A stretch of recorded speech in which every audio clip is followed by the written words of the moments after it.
اولئک علی ھدی من ربہم، یہ وہ لوگ ہیں جو اپنے رب کی طرف سے ہدایت پر ہیں۔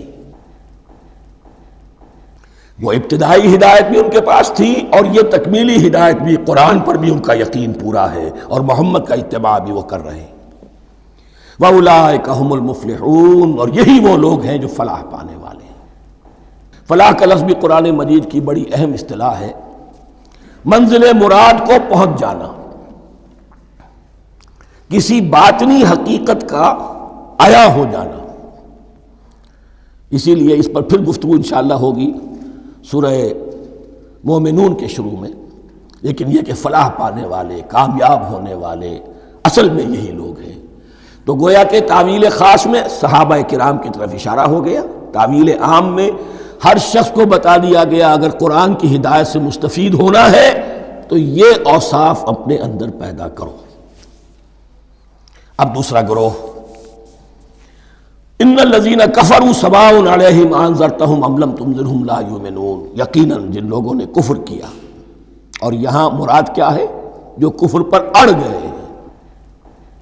اس کو ہم تعویل عام میں نہیں لے سکتے، اس لیے کہ اگر تو ہم اس کو عام میں لے لیں گے تو اس کے معنی تو یہ ہوں گے جس شخص نے کسی وقت کفر کیا اب وہ ہدایت پر آ ہی نہیں سکتا۔ نہیں، یہ بات نہیں ہے۔ کوئی کفر میں ہے، وہ غالطے کی بنا پر ہے، عدم توجہی کی بنا پر ہے، حق اس پر واضح نہیں ہوا ہے اس لیے ہے، تو آپ اسے سمجھائیں گے، انذار و تبشیر سے اسے فائدہ ہو جائے گا، واعظ و نصیحت سے فائدہ ہو جائے گا۔ ایک وہ ہے کہ جو حق کو سمجھ کر، پہچان کر اور پھر اڑ گئے، ضد کی وجہ سے، ہٹ دھرمی کی وجہ سے، تعصب کی وجہ سے، تکبر کی وجہ سے، حسد کی وجہ سے۔ ان الذین کفروا، ایسے لوگوں کا معاملہ کیا ہے؟ سواء علیہم انذرتہم ام لم تنذرہم لا یؤمنون، برابر ہے ان کے لیے خواہ آپ انہیں سمجھائیں خواہ نہ سمجھائیں، ڈرائیں نہ ڈرائیں، انذار فرمائیں نہ کریں، لا یؤمنون، وہ ایمان لانے والے نہیں۔ وہی بات جو میں نے کہی تھی کہ سوتے کو جگایا جا سکتا ہے، جاگتے کو کیسے جگائیں؟ ختم اللہ علی قلوبہم وعلی سمعہم وعلی ابصارہم غشاوہ، ان کے دلوں پر اللہ نے مہر کر دی ہے۔ کیوں کر دی ہے؟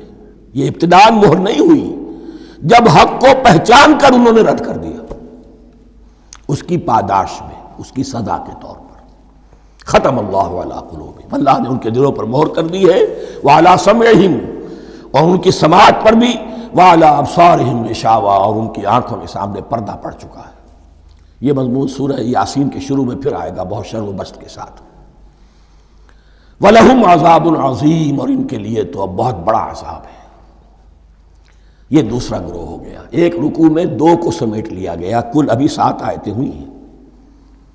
ایک وہ گروہ جس نے قرآن مجید کی دعوت سے صحیح صحیح استفادہ کیا، ان میں طلب ہدایت کا مادہ موجود تھا، ان کی فطرتیں سلیم تھیں، ان کے سامنے دعوت آئی، قبول کی، اور قرآن کے بتائے ہوئے راستے پر چلے۔ وہ گلے سرسبد ہیں، وہ شجرہ قرآنی کے نہایت مبارک اور مقدس، وہ اس کے پھل ہیں۔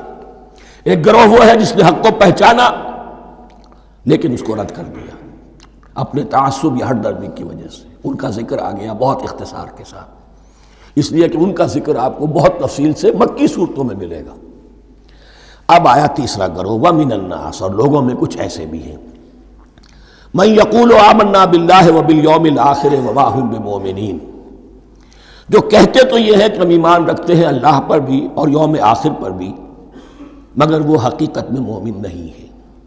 یہاں ایک بات سمجھ لیجئے، اکثر و بیشتر مفسرین نے اس تیسری کیٹیگری کے بارے میں یہی رائے قائم کی ہے کہ یہ منافقین مذکور ہیں یہاں، اگرچہ لفظ منافق یا لفظ نفاق نہیں آیا یہاں، لیکن مولانا امیر احسن اصلاحی صاحب نے ایک رائے ظاہر کی ہے جو بڑی قیمتی ہے، وہ یہ کہ یہاں ایک کردار کا نقشہ کھینچ دیا گیا ہے۔ غور کرنے والے غور کر لیں، دیکھ لیں، جس پر بھی وہ چسپاں ہو جائے۔ اور بالفعل جب یہ آیات نازل ہو رہی تھیں تو دو طبقات پر یہ کردار نگاری جو ہے، یہ جو شخصیت کا ہیولہ کھینچا جا رہا ہے، وہ دو کے اوپر راست آ رہا تھا۔ ایک علماء یہود، وہ بھی کہتے تھے کہ ٹھیک ہے محمد جو کہہ رہے ہیں ہم بھی اللہ کو مانتے ہیں، آخرت کو بھی مانتے ہیں، اسی لیے یہاں رسالت کا ذکر نہیں ہے۔ بھئی ہم محمد ہی کو نہیں مانتے نا صلی اللہ علیہ وسلم، باقی اگر 1.25 نبی آئے ہیں تو باقی 1.25 کو تو ہم مانتے ہیں، ایک محمد کو نہیں مانا، ایک عیسیٰ کو نہیں مانا، بس۔ تو ہمیں بھی مانا جانا چاہیے کہ ہم بھی مسلمان ہیں۔ ایک یہ ان کی رائے ہے، اور واقعہ یہ ہے کہ یہاں اس طریقے کا تذکرہ ہو رہا ہے کہ جس سے ان کا کردار بھی جھلک رہا ہے، روح سخن ان کی طرف جا رہا ہے۔ مجھے یاد ہے اپنی 10ویں جماعت کے زمانے میں دہلی میں نے دیکھا تھا کہ ناٹ سرکس، وہاں کا ایک بڑی مارکیٹ ہوتی تھی، تو جوتے کی ایک دکان پہ ایک بہت بڑا جوتا لٹکایا ہوا تھا، بہت بڑا، اور لکھا تھا free to home it fits, جس کے پاؤں میں یہ ٹھیک ٹھیک آ جائے وہ لے جائے اس کو۔ تو یہ free to home it fits ہے، ایک کردار ہے، اب یہ کردار جس کے اوپر بھی فٹ بیٹھ جائے، ان میں یقیناً زیادہ تو غلبہ یہی ہے جو مفسرین کی رائے ہے، منافقین کا معاملہ جو ہو رہا ہے، لیکن یہ کردار بعین نہیں فٹ بیٹھ رہا ہے یہود کے علماء پر۔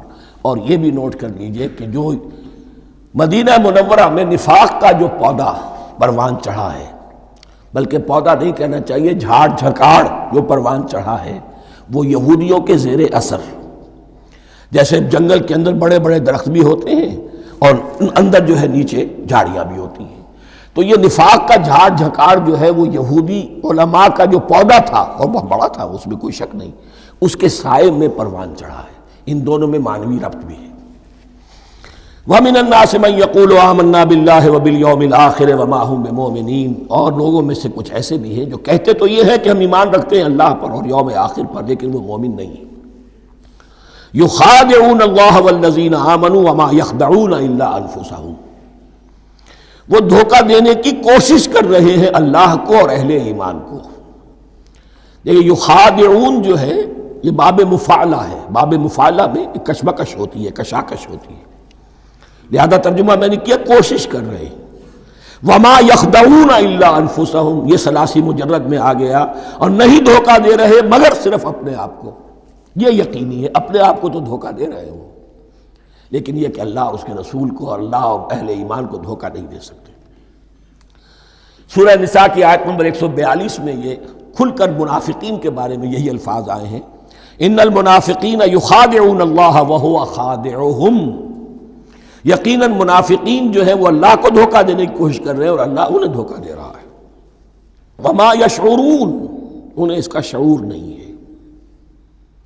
یہ بہت اچھی طرح نوٹ کر لیجئے، منافقین کی بھی اکثریت وہ تھی جنہیں اپنے نفاق کا شعور نہیں تھا، وہ اپنے تئیں سمجھتے تھے اپنے آپ کو مسلمان، وہ کہتے تھے یہ بے وقوف لوگ ہیں، محمد رسول اللہ کے بارے میں کہتے تھے یہ خام خواہ جو ہے انہوں نے لڑائی بھڑائی مول لے لی ہے اہل مکہ کے ساتھ، کیا ضرورت ہے، امن کے ساتھ جو ہے بات کرنی چاہیے۔ وہ سمجھتے تھے کہ ہم خیر خواہ ہیں، ہم بھلی بات کہہ رہے ہیں، یہ بے وقوف لوگ ہیں، دیکھتے نہیں کہ کس سے ٹکرا رہے ہیں، ہاتھ میں اسلحہ نہیں ہے اور لڑائی کے لیے جا رہے ہیں، تو بے وقوف تو یہ ہے۔ لیکن وہ سمجھتے تھے کہ ہم تو بڑے مخلص ہیں، ہم مصلح ہیں، تو ما یشعرون بہت ضروری ہے۔